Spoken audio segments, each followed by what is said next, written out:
पूर्णमिदं पूर्णात् पूर्णमुदच्यते पूर्णस्य पूर्णमादाय पूर्णमेवावशिष्यते।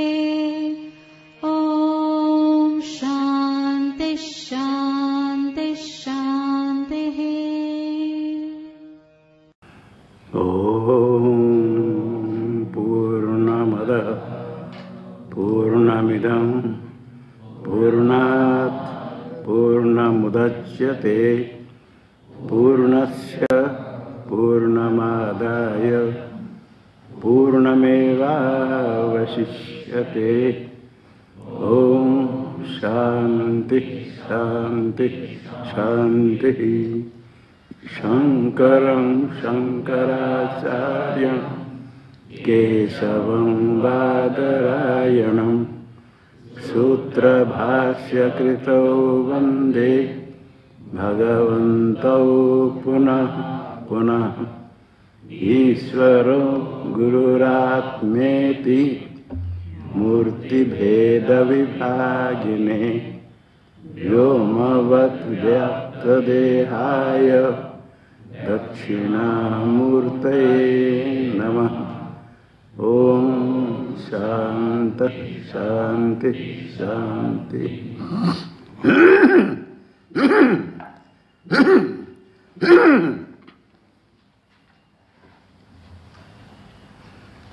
ज्ञान यज्ञ में अब मातुश्री बेलाबेन तथा श्री मूलजी भाई विश्राम दया स्मृति गीता चिंतन माला के अंतर्गत अष्टावक्र गीता चल रही है।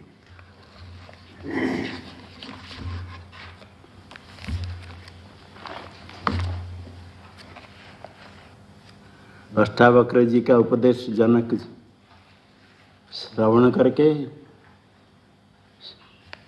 सम्राट जनक को अनुभव होता है, स्वयं अनुभव प्रकट करते हैं।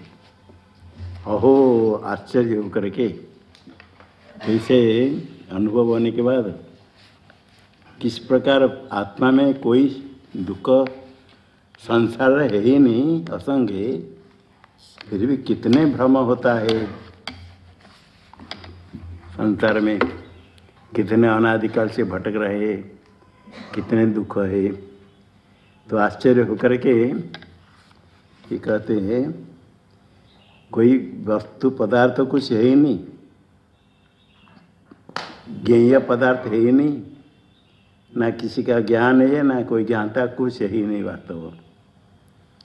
जो ज्ञाता ज्ञान ज्ञेय से भान होता है, मैं देखता हूँ, ये प्रपंच दिखता है, उसका ज्ञान हो रहा है, ये सब जिसमें भान होता है अज्ञान के कारण। आत्म तत्व में सब त्रिपुटी का भान होता है, कुछ नहीं होने पर भी इतने दिखता है। स्वप्न प्रपंच में स्वप्न देखते समय कोई दृश्य है ही नहीं, दृश्य नहीं तो दृश्य का ज्ञान और दृश्य को देखने वाला जो रूप बनता है वो है ही नहीं।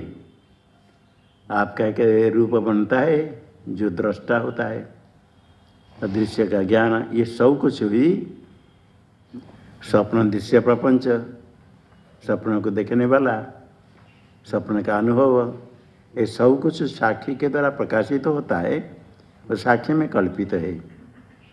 इसी प्रकार जागृत काल में जो दृष्टा रूप से भान होता है, वही मन में अहंकार वृत्ति देहादि को लेकर के मैं दृष्टा ऐसे भान होता है, और जगत दिखता है, जगत दृश्य है, उसको ज्ञेय कहते हैं, उसका ज्ञान हो रहा है।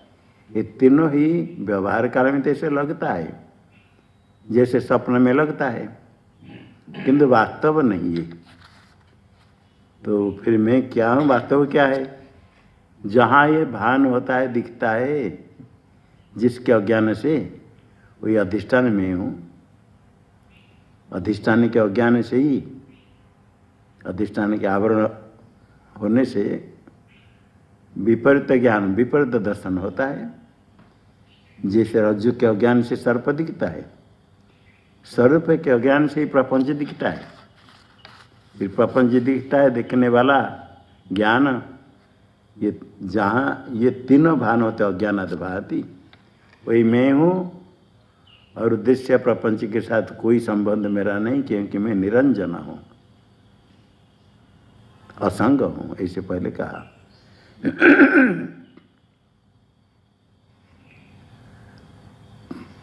तो फिर ये दुख क्यों होता है? ये संसार दुख यदि कुछ है ही नहीं, ये दुख फिर कहाँ से आया?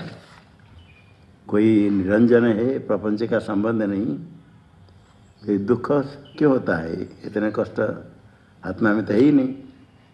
इसका आगे कहते हैं, द्वैत मूलम हो दुखम नान्यतस्याति भेषजम दृश्यमे तन्मृषा सर्वं एकोऽहं छिद्रसो मलः।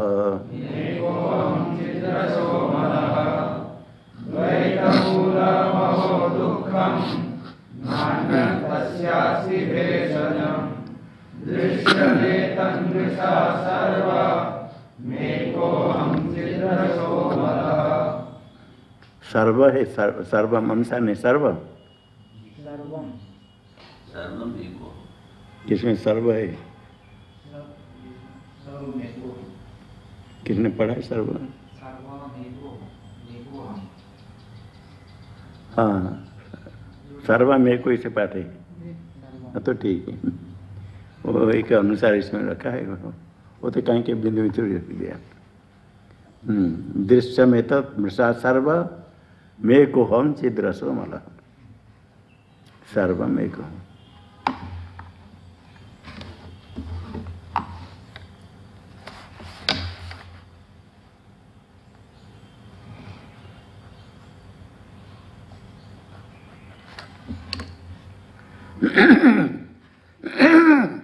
ओ दुखम द्वैत मूलम,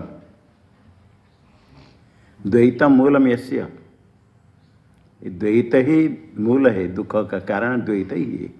जो द्वैत कल्पित है, वास्तव नहीं। दुख का मूल द्वैत, अद्वैत वास्तव नहीं। जिसके कारण दुख होता है वो वास्तव ही नहीं। जिससे भय होता है सर्प, वो वास्तव ही नहीं, रज्जु सर्प। कितना आश्चर्य है, इतने दुख होता है, कितने दुख होता है, उसका मूल द्वैत प्रपंच। जो द्वैत वास्तव नहीं, कल्पित है। और ये जो द्वैत मूलक दुख है, उसका अन्य तस्य भेषजम नास्ति, उसका कोई दवाई औषध अन्यत नास्ति, ज्ञान से भिन्न। जो अधिष्ठान का ज्ञान हो जाए तो ना द्वैत है, ना द्वैत मूलक दुख है। उसके बिना अन्य कोई अन्यत भेषजम नास्ति तस्य, तस्य द्वैत मूल से दुख से अन्यत भेषजम औषध दवाई नहीं है। निराकरण करने के लिए कोई साधन नहीं है। इतने दुख होता है, उसका कारण द्वैत प्रपंच, जो भी स्वयं कल्पित है, बात तो नहीं है।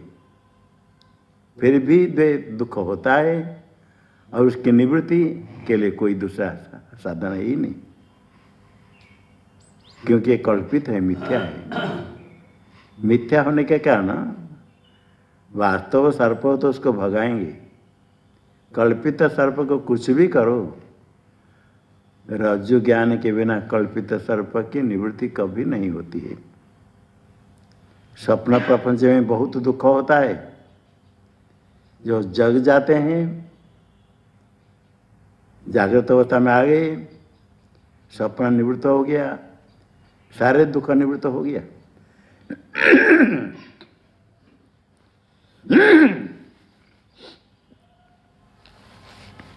और जब जगह नहीं, स्वप्न में है, दुख भोगना पड़ता है। कभी प्यास लगते, पानी पीते, प्यास और बढ़ती, और पीते और बढ़ती। पानी पीने पर भी प्यास निवृत्ति नहीं होती। किसी प्रकार कोई दुख हो, जग जाने पर सारे दुखों की निवृत्ति होती है। ये सारे प्रपंच में दुख अनुभव सबको होता है, बहुत दुख है। सुख कभी कभी थोड़ा मिलता है, उसके हिसाब से दुख अधिक है। तो सारे दुख की निवृत्ति के लिए अन्य कोई औषध, कोई साधन उपाय है ही नहीं, क्योंकि कल्पित है।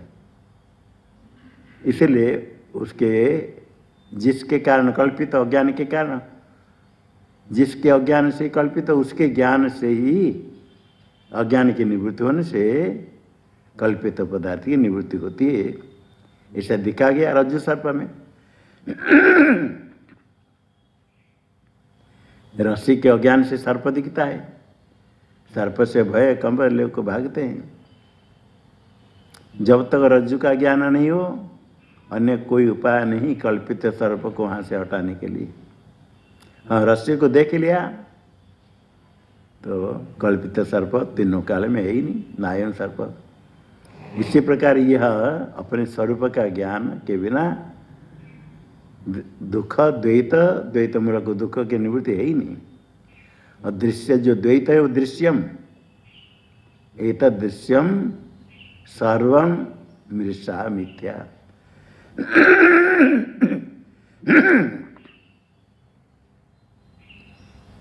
सर्वम एतद् दृश्यम, जितने दृश्य पदार्थ है सब मृषा है, मिथ्या है।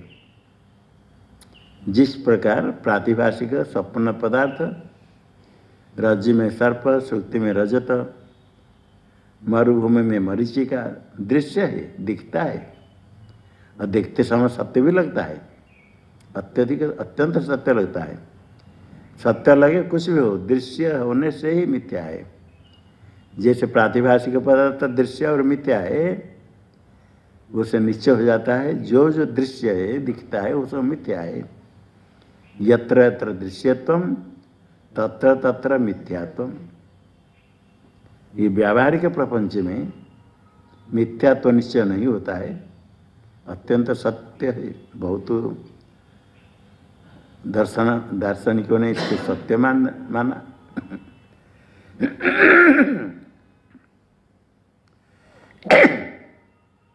न्याय मत में, सांख्य मत में मीमांसा कोई प्रपंच को मिथ्या नहीं कहते, सत्य है। ये कि वेदांत वैदिक दर्शन है। नेह नानास्ति किंचन, कुछ भी नहीं है, नहीं होने पर भी दिखता है तो उसको ही मिथ्या कहते हैं। इंद्रो माया पुरुरूपयते, माया से ही जगत की सृष्टि है। परमात्मा माया से अनेक रूप हो जाते हैं। माया से होते मतलब वास्तव नहीं है, ये वेद का वैदिक सिद्धांत है। तो उसका स्पष्टीकरण होता है, श्रुति वाक्य तो होते तो भी ग्रहण नहीं होता है, कैसे मिथ्या होगा। श्रुति से प्रमाण से होने के बाद युक्ति भी, तर्क भी उसका सहायक होता है। जहाँ जहाँ दृश्य तो वहाँ वहाँ मिथ्या तो है। जागृत प्रपंच में संशय है, जहाँ संशय है श्रुति प्रमाण तो है, युक्ति से भी सिद्ध होता है। जहाँ उभय मत सिद्ध प्रातिभाषिक पदार्थ, स्वप्न पदार्थ, रज्जु सर्प, सुक्ति रजत, ये सब दृश्य है और मिथ्या है। तो यत्र यत्र दृश्यत्वं तत्र तत्र मिथ्यात्वं। सारे जागृत प्रपंच में दृश्यत्व होने से वहाँ मिथ्यात्व साध्य रहेगा।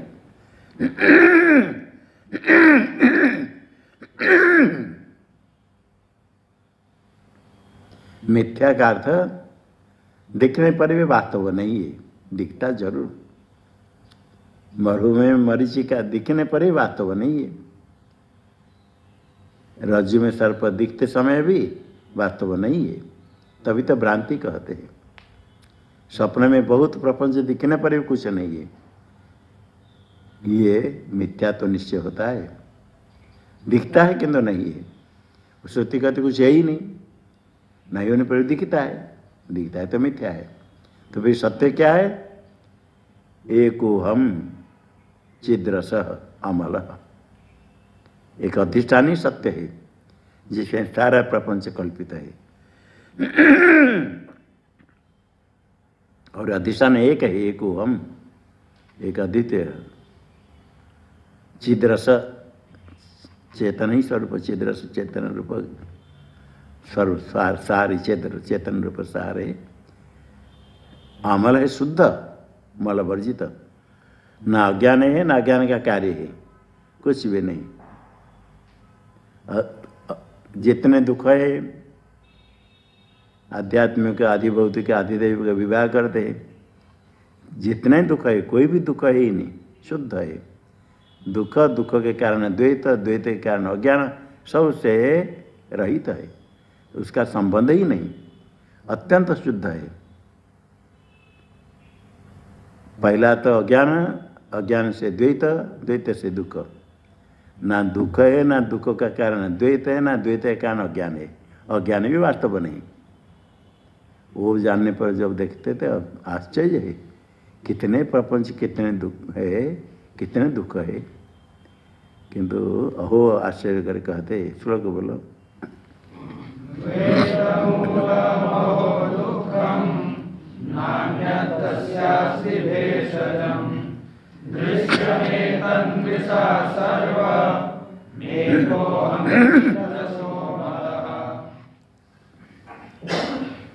द्वैत प्रपंच मिथ्या कहते। मिथ्या मतलब उसका आरोप होता है ही नहीं, आरोप होता है। जो सर्प को मिथ्या कहते रज्जु में, वो सर्प नहीं होने पर भी सर्प का आरोप होता है। ये प्रपंच यदि मिथ्या का तो प्रपंच नहीं है, उसमें आरोप होता है, इसको अध्यास कहते हैं। अध्यास होता है, भ्रम होता है, उसका कोई कारण होगा। रज्जु में सर्प दिखता है, प्रश्न करते सर्प फिर बना किससे? प्रत्यक्ष दिखता है, प्रत्यक्ष दिखता है तो उसको तो बिल्कुल तुच्छ असत नहीं कह सकते। बंध्या पुत्र शशि विषाण जैसे नहीं है, दिखता है। फिर दिखता है तो फिर कैसे बना, किस निमित्त से सर्प? तो यहाँ भी इतने द्वैत प्रपंच यदि आरोप होता है, अध्यास होता है, द्वैत भ्रम है, वास्तव नहीं, उसका फिर क्या, किस निमित्त से भ्रम होता है, क्या उसका उपादान कारण? ये कहते सब कुछ आगे कहते बोध मात्रो हम अज्ञाना, दुपाधि कल्पितो मया, एवं विमृशतो नित्यं, निर्विकल्पे स्थितिर्मम।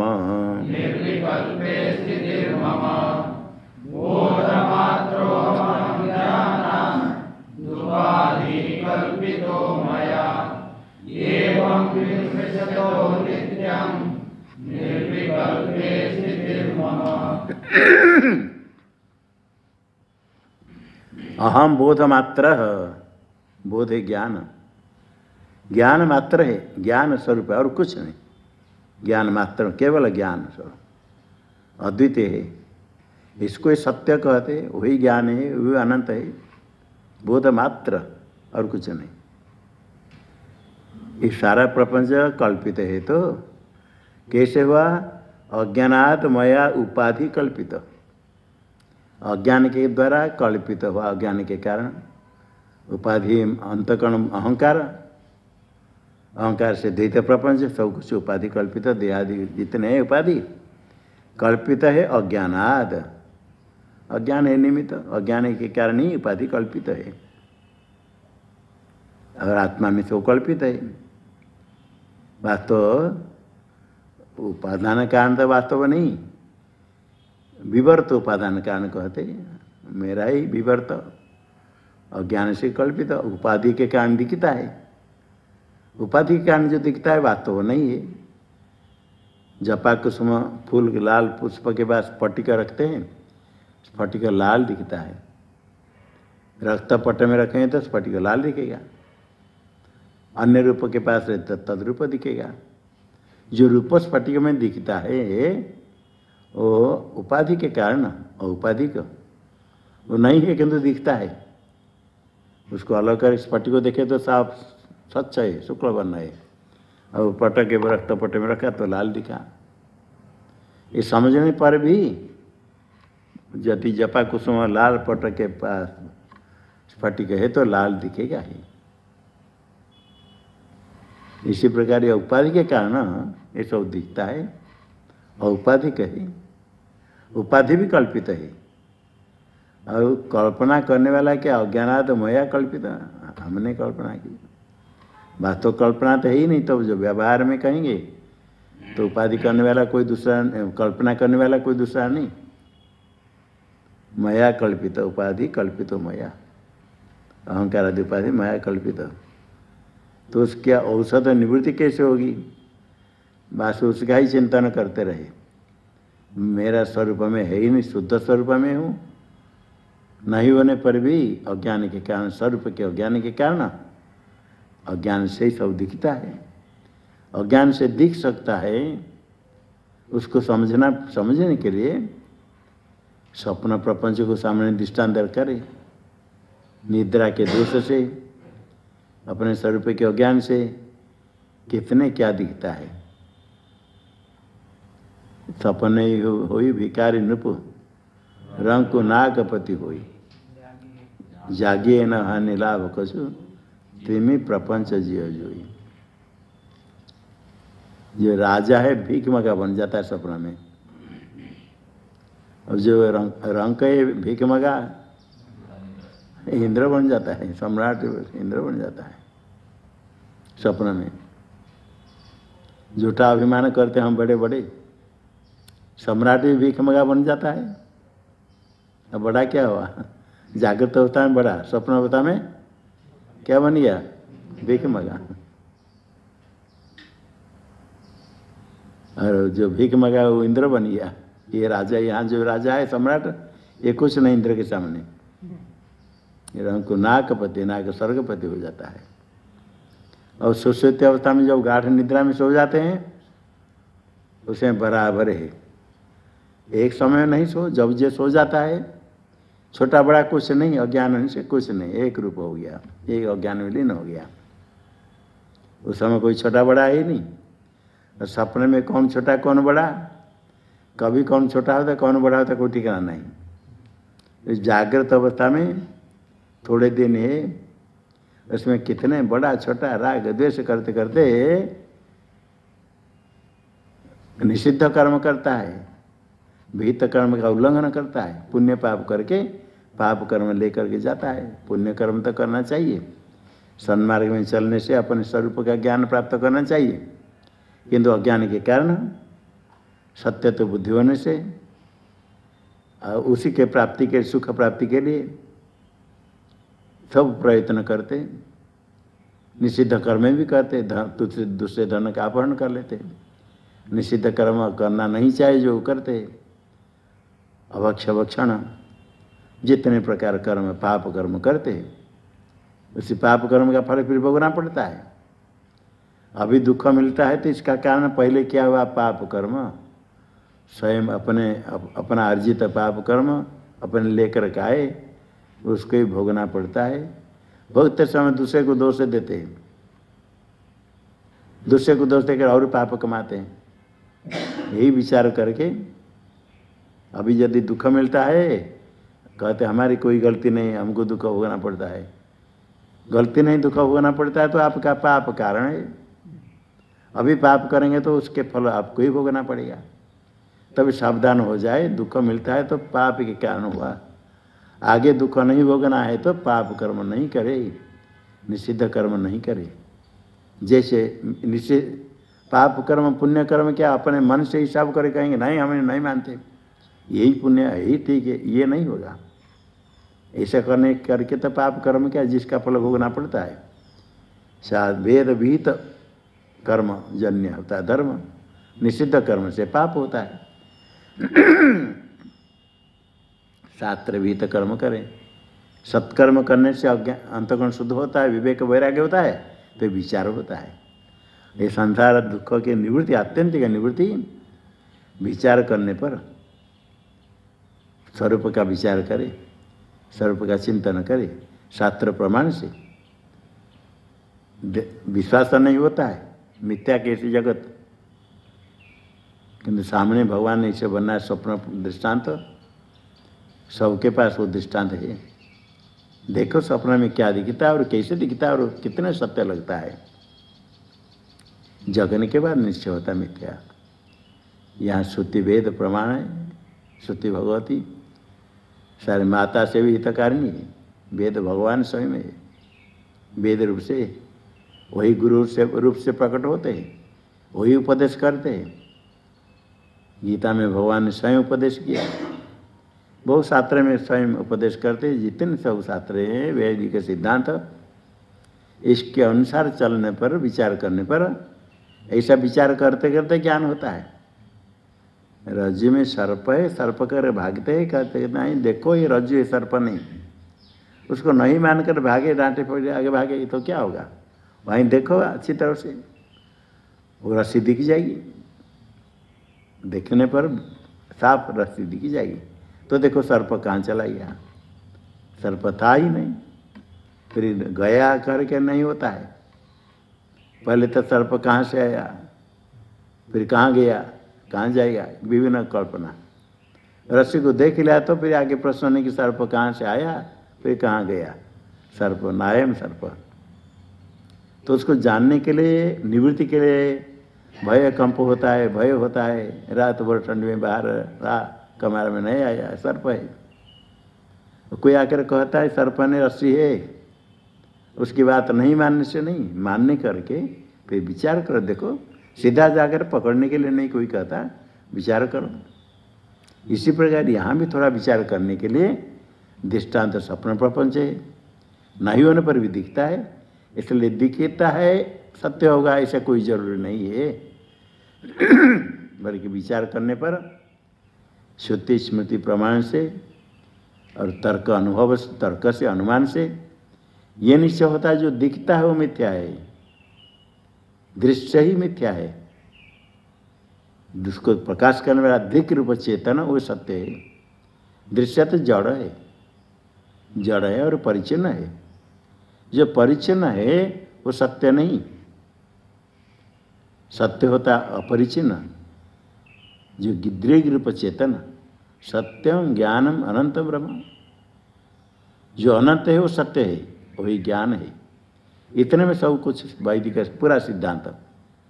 जो अनंत है क्या तो अपरिचिन्न है, वही सत्य है। जो सत्य कौन है, अपरिचिन्न ज्ञान चिद्रूप चेतन। जो चेतन ही सत्य है वही अपरिचिन्न अनंत है। अर्थात क्या होगा, जो चिद नहीं, चेतन नहीं, ज्ञान नहीं, चेतन नहीं, जड़ है वो सत्य नहीं है। जो परिचिन्न है, अनंत नहीं है, वो भी सत्य नहीं है। कितने साफ है, सत्यम ज्ञानम अनंतम वही ब्रह्म है। जो अनंत है अपरिचिन्न है वही सत्य है, वही ज्ञान है। जो ज्ञान है वही सत्य है, वही अपरिचिन्न है। परिचिन्न हो ना सत्य है ना ज्ञान है, परिचिन्न चेतन भी नहीं। जितने पदार्थ परिचिन्न जड़ हम देखते हैं, और कहीं यदि चेतन भ्रम होता है तो परिचिन्न है तो चेतन नहीं है। जितने बड़े पेड़ दिखता है वो परिचिन्न है, ऐसे जो दिखता है वो चेतन नहीं। उसके अभिमानी चेतन जो है वो दिखता नहीं है। जो दिखता है वो जड़ है, जो परिचिन्न है। इसलिए यही विचार करते करते एवं विमर्शतः मम, विचार करते करते मम निर्विकल्पे मम नित्यम स्थिति, नित्य विचार बार बार करते रहे। विचारा जाए तो बोधो अनिच्छायम न निवर्तयेत, स्वत्पत्ति मात्रा संसारे दहत्य अखिल सत्यता। ये बोध ज्ञान ऐसा विचारा जाए थे, विचार करते करते ज्ञान होता है। रज्जु को देखते देखते रज्जु दिखी जाती है। अनिच्छायम न निवर्तयेत, तो कोई सोचे हमको ज्ञान नहीं चाहिए तो अनिच्छा उसकी निवृत्ति नहीं कर सकती है, ज्ञान हो जाएगा। नहीं चाहने पर भी ज्ञान हो जाएगा। ऐसे शास्त्र प्रमाण का विचार करने पर, प्रमाण के अनुसार तत्व का विचार करने पर, आत्म तत्व का यही, इसलिए आत्म तत्व स्वरूप का शास्त्र में कहा जाता है।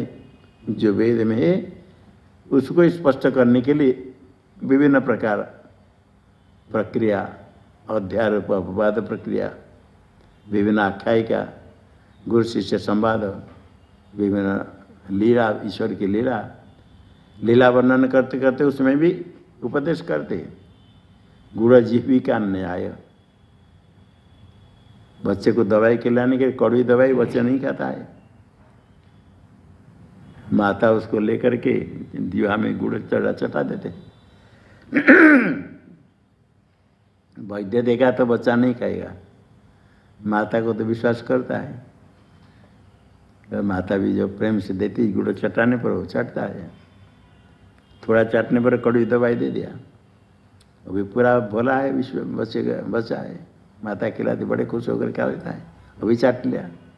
कड़वी दवाई चाटने के बाद कड़वी लगाई, कड़वी लगती है, उसने थोड़ा गुड़ चटा दिया। उसको तो दवाई खिलाना है, गुड़ चटाने का उद्देश्य नहीं था। गुड़ मधु आदि देते, वो देते इसलिए उसको चटा, उसके तो दवाई दे दे। उसको जो कड़वे पता चलता है तो उस समय तो चाट लिया दवाई, माता को से दवाई दे दिया। अब बच्चा रोने के लिए कड़वी सोचता है तो और थोड़ा गुड़ चटा दिया। ये भगवान व्यास जी ने ईश्वर की लीला कथन करते करते अष्टादश पुराण में, रामायण आदि में सर्वत्र वही वैदिक तत्व का उपदेश किया है। भागवत में स्पष्ट रूप से है तत्व का उपदेश, बहुत चतुश्लोकी भागवत में तो है, बहुत स्थान में है। और उसको नहीं समझ करके भक्ति करने पर वैराग्य ज्ञान होता है, ये भागवत में कहा गया। अशुभ बताए थे, वासुदेवे भगवती भक्ति योग प्रयोजित जने त्यासु वैराग्यम ज्ञानम यद अहेतुकम। जो वासुदेव सर्वम भगवान है, भगवान श्री कृष्ण, उनकी यदि भक्ति की गई, भक्ति योग हुआ, निष्काम भक्ति करने पर वही भक्ति योग हो जाता है। तो वही भक्ति योग क्या करता है, जनयति आशु शीघ्र ही वैराग्यम जनयति। भक्ति करेगा तो वैराग्य शीघ्र होता है। भक्ति योग में कहने से कुछ फल की इच्छा नहीं करके निष्काम भक्ति करे तो उसका फल है वैराग्य। यही परमात्मा की कृपा से वैराग्य होता है। और वैराग्य होने से क्या होगा, ज्ञानम च यद अहेतुकम, कोई तर्क रहित नहीं, तर्क आदि नहीं, तर्क से होगा हेतु से, अहेतुकम तर्क आदि शुष्क तर्क रहित शुद्ध ज्ञान होता है वेदांत प्रमाण से, वाक्य से हो जाता है। विचार जाए तो बोध अनिच्छाय में न निवर्तेत। ज्ञान होते ही स्वोत्पत्ति मात्रात, ज्ञान होते ही संसारे अखिल सत्यताम दहति, नष्ट हो जाता है, दहन कर जाता है ज्ञान। ज्ञानाग्नि सर्वकर्माणि भस्म सात कुरुते। जागृत अवस्था में आ गया, स्वप्न से जग गया, स्वप्न अवस्था में बहुत दुख रो रहा है, बहुत लोग रो रहे हैं, बहुत दुखी, रोते रोते उठ गया, गया दुख, सब दुख समाप्त हो गया, जगते ही दुख समाप्त हो गया।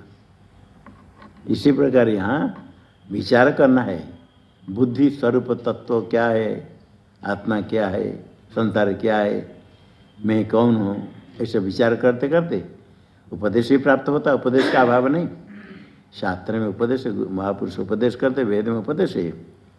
ये कहते एवं विमर्शता मम, निर्विकल्प स्थिति, जो निर्विकल्प स्वरूप है पर ब्रह्म, उसमें स्थिति हो जाती है। वो अनुभव करके कहते, विचार करते करते निर्विकल्प स्थिति होगी।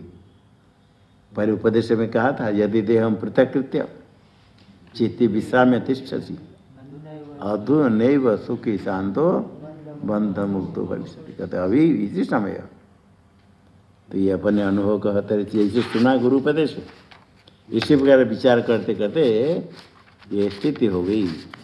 हाँ श्लोक बोलो।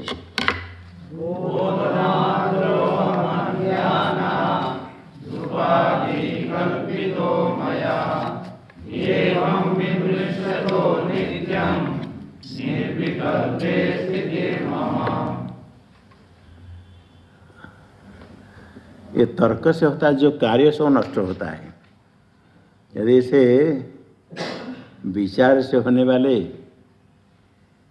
मोक्ष हो जाता है, विमर्शत विचार करते करते मोक्ष हो जाएगा, मोक्ष की प्राप्ति होगी, तो मोक्ष उत्पत्ति होगी, मोक्ष की कार्य हो गया, कार्य होगा तो नष्ट हो जाएगा। जो उत्पन्न होता है भाव पदार्थ सब अनित्य है। एक ध्वंस है, किसी घड़ा को तोड़ देंगे, घट का ध्वंस हो गया, वो आगे उसकी उत्पत्ति नहीं, क्योंकि अभाव है। भाव पदार्थ जो उत्पन्न होता है कार्य है, ध्वंस भी कार्य है। ध्वंस कार्य होने पर भी उसका नाश नहीं होता है, क्योंकि अभाव रूप है। भाव पदार्थ जो कार्य है उसका अवश्य नाश होगा, किसी कारण से भी हो। यदि उत्पन्न हुआ तो नष्ट हो जाएगा। बड़े बड़े पर्वत भी नष्ट हो जाते हैं, बड़े बड़े मकान भी करोड़ों करोड़ रुपया बनाते तो भी नष्ट होते हैं। भाव कार्य नष्ट होता है। मोक्ष भी उत्पन्न होगा तो विचार से, तो फिर मोक्ष भी नष्ट हो जाएगा। अब विचार नहीं करेंगे तो मोक्ष की प्राप्ति नहीं होगी। अब वो मोक्ष, इसे कहते ये जो मोक्ष है, यदि वास्तव उत्पन्न हो तब उसका नाश होगा। बंधन वास्तव नहीं, बंध निवृत्ति मोक्ष भी शुद्ध चैतन्य में सब कल्पित है। बंध है तो मोक्ष कल है, बंध वास्तव नहीं तो बंध निवृत्ति मोक्ष, ये तो ज्ञान अभी कहेंगे।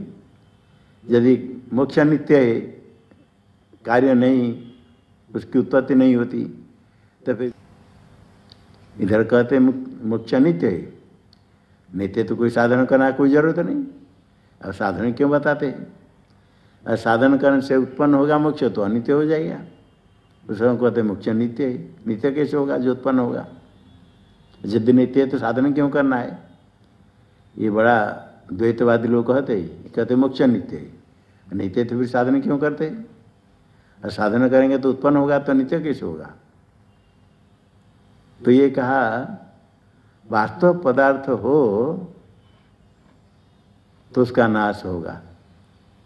ये कोई पदार्थ वास्तव नहीं है, मोक्ष नाम पदार्थ उत्पन्न होता ऐसा नहीं। ये स्वरूप से अतिरिक्त मोक्ष कुछ है, लेकिन है ही नहीं। और ये बंधन भी कल्पित है। बंध मोक्ष दोनों ही कल्पित है। ये बड़े विचित्र है। वेदांत का ये रहस्य है। स्वप्न प्रपंच दिखता है, उसमें जो जो पदार्थ वह है दिखते हैं, ना उसमें उत्पन्न होते ना नाश होते हैं। वो जो पदार्थ है जिस प्रकार कल्पित है, आत्मा में वास्तव कुछ नहीं, सब भ्रांति है। न मे बंधोस्ति मोक्षो वा, यही ना श्लोक?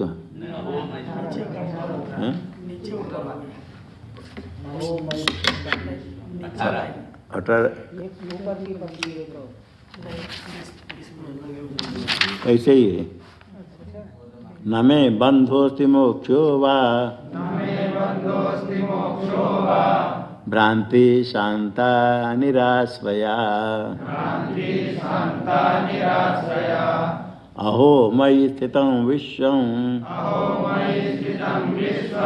वस्तुतो न मयि स्थितं।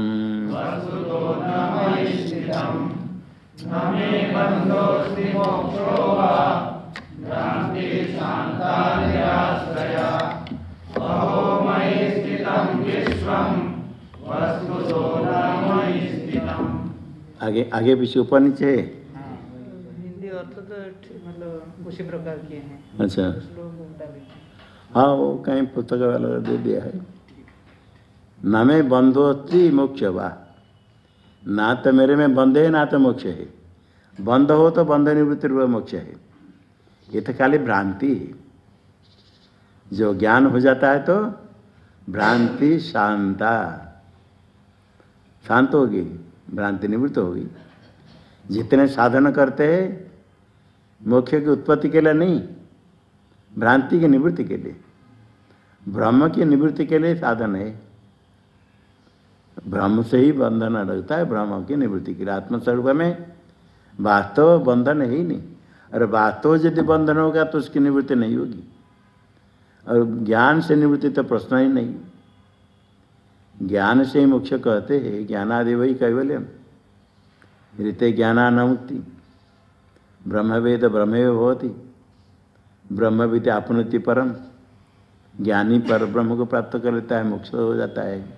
तरति शोकम आत्मविद ज्ञानी। ज्ञान से शोक निवृत्ति, ज्ञान से मोक्ष जो कहा गया, ये शोक भ्रम संसार भ्रम वास्तव नहीं है। वास्तव पदार्थ की निवृत्ति ज्ञान से नहीं होती है। कोई वास्तव यदि सर्प है, जितने देखो सर्प रहेगा, निवृत्त कैसे होगा? और भयंकर सर्प है, रज्जु में कल्पित है, तो रज्जु ज्ञान से नष्ट होगा। जितने भयंकर, जितने विषाक्त सर्प हो, यदि रज्जु में कल्पित है, रज्जु ज्ञान से गया, नष्ट हो गया। यदि वास्तव है, थोड़े भय हो, सर्प हो, बिच्छू हो, जितने देखो वो नष्ट क्या होगा? और ज्ञान से निवृत्ति मतलब अज्ञान से ही प्रपंच है, दुख है, बंधन है। बंध की निवृत्ति ज्ञान से, तो बंधन अज्ञान से। अज्ञान से ही ये जो अज्ञान से बंध भ्रांति है, उसकी निवृत्ति हो जाती विचार करने पर। निराश्रया, उसका कोई आश्रय है ही नहीं। निराश्रया भ्रांति, कोई आश्रय नहीं, मतलब भ्रांति कुछ है ही नहीं, कारण अज्ञान भी नहीं है। ऐसे बंध मोक्ष कुछ है ही नहीं। तो शास्त्र विचार का कारण है, विचार करने पर भ्रम की निवृत्ति होती है। आश्चर्य होता है, अहो मयि स्थितम विश्वम वस्तु तो न मयि स्थितम। ये सारा ब्रह्मांड मेरे में स्थित है, अधिष्ठान पर मैं ही हूँ। आत्मतत्व तो अधिष्ठान है, जो अधिष्ठान में सारा ब्रह्मांड दिखता है, वस्तु तो न मयि स्थितम, बात तो है ही नहीं।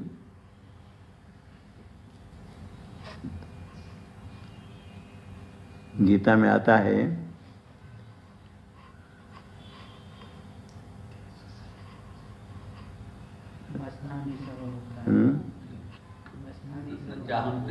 हाँ, न चाहम ते, उसके पहले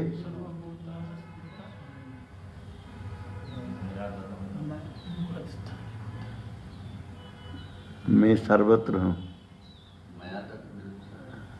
मैं नहीं,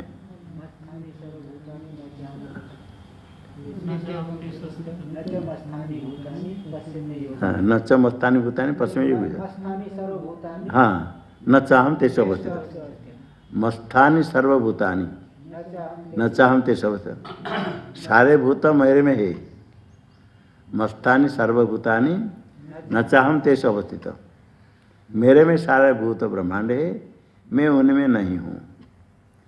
मस्तानि सर्वभूतानि कह करके कहते मैं उनमें नहीं, न चाहम तेषु अवस्थित।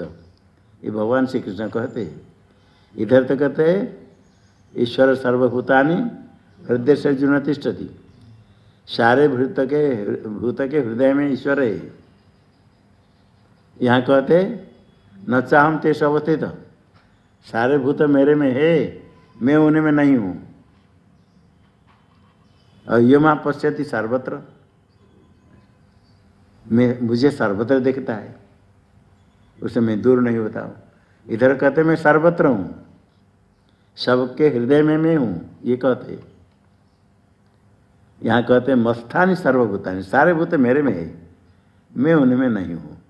चलो मान ले आप उनमें नहीं, आप आश्रित नहीं होते, सारे ब्रह्मांड आप में है, क्योंकि आप व्यापक है।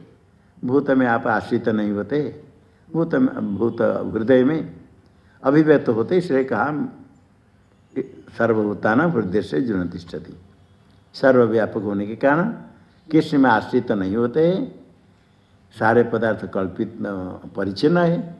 आप व्यापक होने के कारण बाहर नहीं, किंतु आप में तो सारा ब्रह्मांड है। कहते न चमस्तानि भूतानि, कहते भूत मेरे में नहीं है। पश्चिमी योगमेश्वर, कैसे झूठ बोलने वाले। भगवान श्री कृष्ण ना माखन खाते, पूछा तो कहता है माखन नहीं खाया, खाया मुख में दिखता है खा रहे, कहते मैं नहीं माखन खाया। झूठ बोलते ना नहीं, जो मैं नहीं खाया कहते ना, जो वास्तव स्वरूप है उसको तो अलग प्रकार अर्थ करते, जो वास्तव स्वरूप में वो कौन खाता है। ये कहते मैं नहीं व किंचित करोमि भी युक्त तो मन्य तत्व जो तत्व ज्ञान इसे मानता है। अब वास्तव स्वरूप में खाना कुछ नहीं होता है, जो जिसमें खाना दिखता है मेरा ये वास्तव स्वरूप नहीं है, इसे नहीं मैं नहीं खाया। मैं झूठ बोलने वाला नहीं, सत्य है, नहीं समझने पर हम लोग हमको लगता है झूठ बोलते हैं। यहाँ कहते हैं मस्तानी सर्वभूतानी, फिर कहते हैं नचमस्तानी सर्वभूतानी। जल दिखता है मरुभूमि में, पूछता है जल कहाँ दिखता है मरुभूमि में, वो जल कहाँ दिखता है, वो समुद्र सागर, कोई हृदय है समुद्र है क्या है वहाँ, कह रहे मरुभूमि में जल दिखता है। मरुभूमि में इतने जल है, एक बिंदु भी जल नहीं। सारे जल कहाँ है मरुभूमि में, मरुभूमि में कितने जल है, ये सारे जल दिखता है कहाँ दिखता है, सारे जल कहाँ है मरुभूमि में, फिर मरुभूमि में जल एक बिंदु नहीं। ये उल्टा पाल्टा नहीं समझना है। मरुभूमि में एक बिंदु ही जल नहीं उठेगी, और मरुभूमि में जल है ये क्या है, दिखता है तो मरुभूमि में दिखता है तो मरुभूमि में है कह दिया। मस्तानी सर्वभूतानी, सारे भूत जो दिखते हैं आत्मा में दिखते हैं, और नचमस्तानी भूतानी, वास्तव मेरे में भूत है ही नहीं है। जो दिखता है वो कल्पित सिद्ध हुआ नहीं। देखो भगवान वाक्य से सिद्ध होता है सारे भूत कल्पित, सारे जगत कल्पित है। मस्तानी सर्वभूतानी न चाहम तेज अवस्थित, मैं उनमें नहीं, सारे सब ब्रह्मांड मेरे में स्थित है। और फिर कहते न च मस्तानी भूतानी, मेरे में है ही नहीं, मेरे में है ही नहीं वास्तव जो दिखते है मेरे में। अहो मयि स्थितम विश्वम, वस्तु तो न में स्थितम, यही तत्व है, उपदेश है पूरा साफ है। जो भक्ति करने वाले भक्तों को भगवान के वाक्य के ऊपर तो विश्वास करना पड़ेगा, करना चाहिए। यदि भगवान के वाक्य को विश्वास नहीं करे तो क्या भक्त है। भगवान कहते हैं मस्तानी सर्वभूतानी न च मस्तानी भूतानी। कोई बड़े विचार करने वाले कहते तो उल्टे पालते ही, ये बिल्कुल परस्पर विरुद्ध होता है, ये ठीक नहीं होगा। ऐसे भी कोई कहने वाले कभी कोई प्रवचन करते बहुत समझदार है, ऐसे किसका भ्रम था, फिर कहने पर समझते थोड़ा जितने हो, ऐसा होता है स्वाभाविक। क्या है कारण, भगवान ने क्यों कहा, इसको समझने के लिए प्रयास करना पड़ता है। नहीं समझे किसके तद विधि प्रणिपाते न परिप्रश्न न सेवे, तभी ज्ञान होता है। किसके पास नहीं जाए, अपने को समझदार मान लेते, भ्रांति से होती। जब ये समझते हैं तो पता चलता है क्या भ्रांति है। भगवान कहते हैं मस्तानी सर्वभूतानी चमस्तानी भूतानी, इसको खाली कहते झूठ बोलते भगवान, झूठ क्यों बोलेंगे। जितने भी कहाँ क्या लीला में सब झूठ नहीं, वास्तव है। यही जो कहते मैं नहीं माखन खाया, मैं नहीं खाया क्या, ज्ञानी भी कहता है मैं नहीं खाता हूँ। पश्चन स्पृशन जो कुछ करता हुआ विषय सब करते हुए ना वो किंचित करो। जो ज्ञानी अपने को शरीर देह इंद्रिय आदि कुछ मानता है क्या, व्यापक चेतना, व्यापक चेतन में देखना सुनना जाना खाना पीना कुछ है ही नहीं, तो दृष्टिया ना है किंचित करो। और व्यवहार कोई देख करके मेरे ऊपर आरोप करता है, ये सारे भूत मेरे में है का अर्थ मेरे में कल्पित है और वास्तव में नहीं है। इसलिए हो मयि स्थितम विश्वम, ये विश्व का अधिष्ठान ब्रह्म से बिना कुछ नहीं होगा, ब्रह्म में आश्रित है, ब्रह्म से बिना कोई ही नहीं। सारे विश्व सर्वस्व कोई मेरे में स्थित है तो वस्तु तो न मयि स्थित, वास्तव नहीं है। तो फिर जो विश्व स्थित क्या है, कल्पित विश्व स्थित है, ये संभव है। कोई भी ये पदार्थ नहीं और कल्पित सब है। मरु में जल एक बिंदु नहीं, जल कल्पित है। इसी प्रकार स्वप्न प्रपंच कुछ है ही नहीं, कल्पित है, होता है। वस्तुतः नहीं है और सारा ब्रह्मांड मेरे में है, क्योंकि सारा ब्रह्मांड दिखता है। वो कहाँ दिखता है? ब्रह्म में। फिर कहते नेह नानाति किंचन, ये ब्रह्म में नाना है ही नहीं। यही अध्यारोप करके आकाश आदि सृष्टि बता करके फिर निश्चय करते हैं नेह नानाति, में ब्रह्म में नाना है ही नहीं, नेति नेति। यही तत्व है। मयि स्थितम विश्वम वस्तु तो मयि न स्थितम। श्लोक बोलो।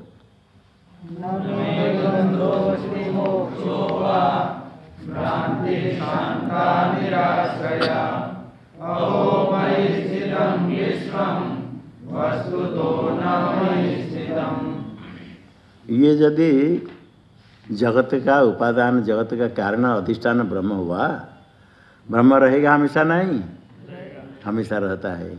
हमेशा रहे तो क्या होगा? मुक्त होने के बाद तो ब्रह्म रहेगा, और ब्रह्म में जो जगत दिखता है वो जगत भी बनता रहेगा, जगत भी रहेगा, क्योंकि ब्रह्म है उसका कारण, कारण है तो कार्य रहेगा। इसलिए कहते हैं वो कार्य प्रपंच भी क्या है? सशरीरमिदं विश्वं न किंचिदिति निश्चितम् शुद्ध चिन्मात्र आत्मा च तत्कस्मिन् कल्पनाधुना।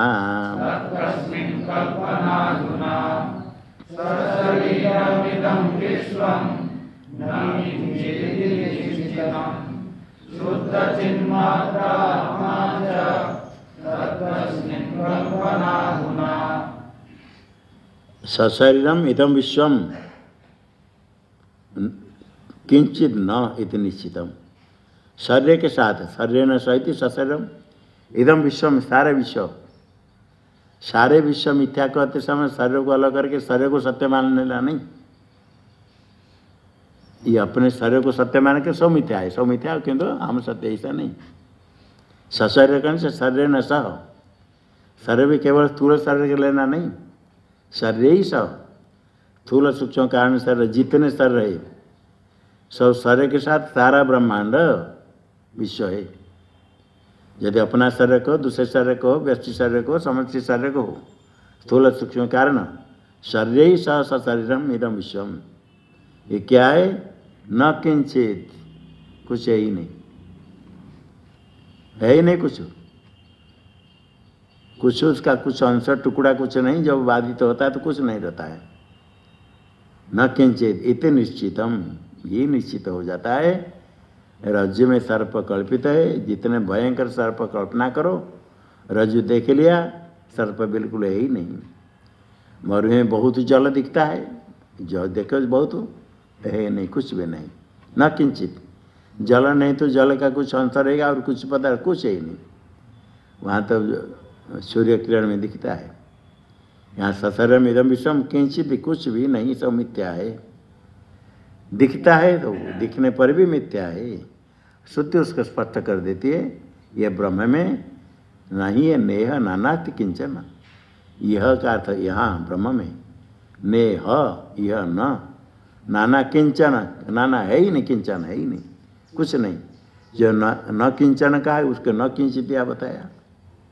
ये जो नाना प्रपंच दिखता है, न किंचित, किंचित न नानाति किंचन, कुछ है ही नहीं।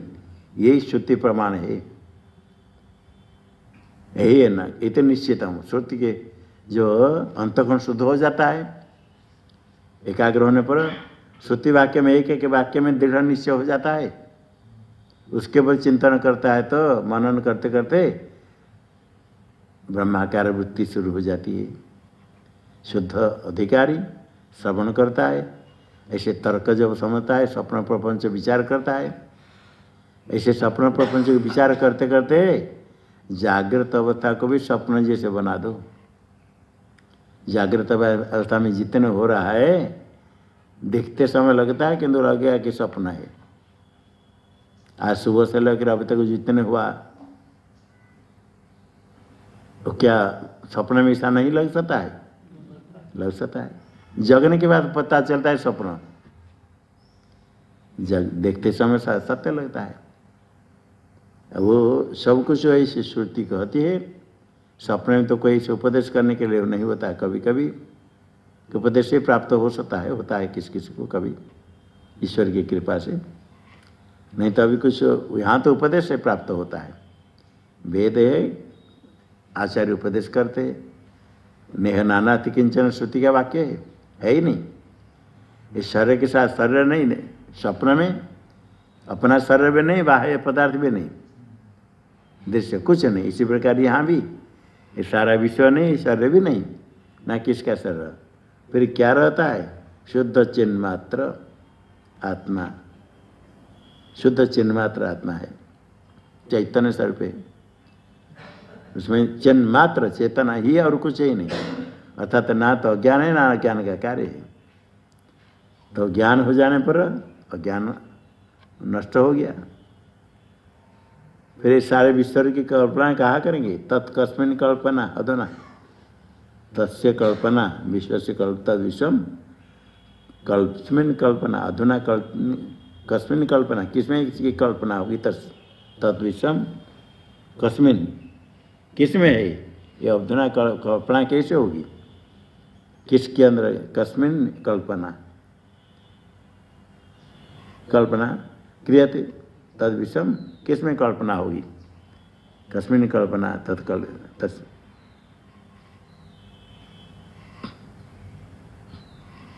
कल्पना अधुना कल्पना कस्मिन, अधुना कल्पना तत्कस्मिन, तस्य तत्पद अव्यय भी लेंगे तो विश्व की कल्पना किस में होगी?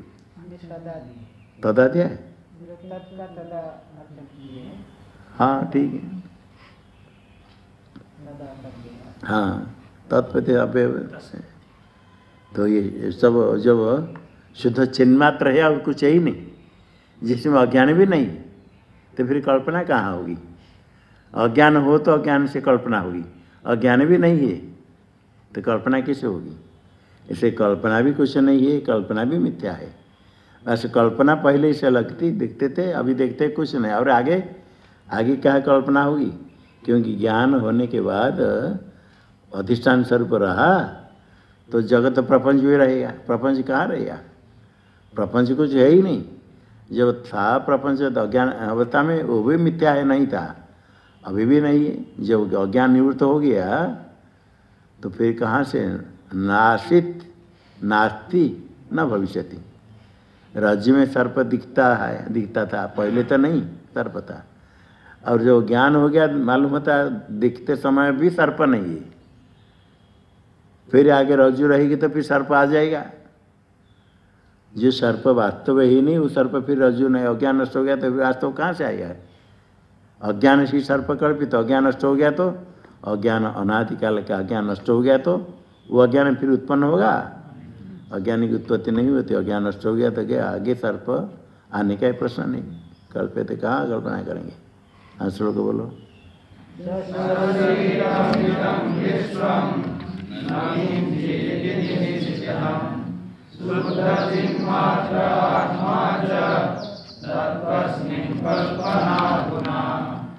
ओम शन्नो मित्र शं वरुणः शन्नो भवत्वर्यमा शन्न इंद्रो बृहस्पतिः शन्नो विष्णुरुक्रमः नमो ब्रह्मणे नमस्ते वायो त्वमेव प्रत्यक्षं ब्रह्मासि त्वामेव प्रत्यक्षं ब्रह्मावादिशं ऋतमवादिशं सत्यमवादिशं तन्मावेत् तद्वक्तारमावेत्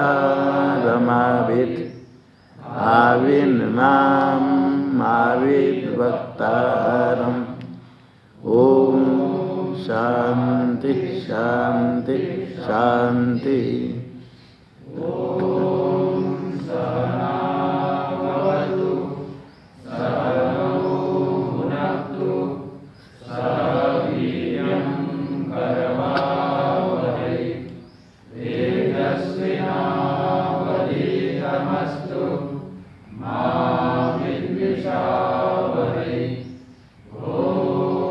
शांति शांति।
शरणं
परस्तावगतं च शिष्यं तं